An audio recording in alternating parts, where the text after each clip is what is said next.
Good morning, everybody. I'm back with Dr. Aaron Carroll, professor of pediatrics at IU School of Medicine. We're talking about his book, The Bad Food Bible.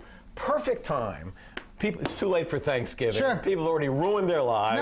No. But the other holidays are coming up. Absolutely. So here's what I've done, Doc. I went shopping this morning, and I took things from your book, which you are questioning just how bad they are. Sure. Okay, so you're ready. And I picked this one first because you say in your book that of all the things you've talked about, diet, am I right? Diet soda. This one has got me in more trouble than Why has diet soda gotten you in trouble? People are incredibly passionate about this. I wrote a column in the New York Times talking about that the dangers of artificial sweeteners seem to be less than that of added sugar. And the letters to the editor, the emails that I got. From laymen and professionals. Oh, absolutely. Oh, across the whole spectrum. Right. But people arguing that I should have my children taken away from me, I should have my license revoked. Yes. Because I say I let my kids drink diet soda every once in a while. But here's the thing.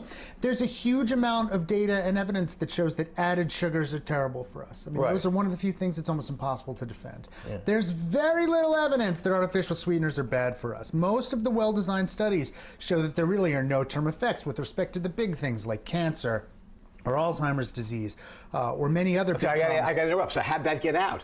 Where did that come from? A lot of that, again, comes from they've done studies in rats or mice, and they kept giving them larger and larger doses, and eventually, in some two-generation studies, meaning that they fed mice a huge amount of artificial sweeteners and then fed their babies a huge amount of artificial sweeteners, and some of them got bladder cancer. Yeah. But it turns out that if you give some mice lots of anything, they get bladder cancer, including vitamin C, and no one would argue we shouldn't have that. So it never extrapolated into human beings, which is why a lot of those warnings about those early artificial sweeteners went away. But we also can do studies which show, well, people who complain about this get that. Here's a good example. There are a lot of studies that show, if you just look observationally, that people who consume more artificial sweeteners are heavier. Now, you could argue that, okay, that means that artificial sweeteners are causing obesity, but of course you could have the opposite, where people who are heavier tend to try to drink more diet soda. Right. So you have to do the trial to see what happens. And when they do randomized controlled trials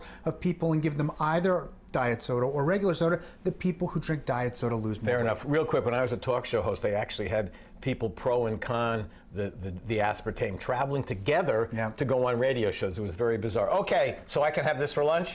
Yes, absolutely. Okay. I got more stuff. Okay. In the next segment, I'm taking stuff out of my bag to show Dr. Carroll. Stay with us.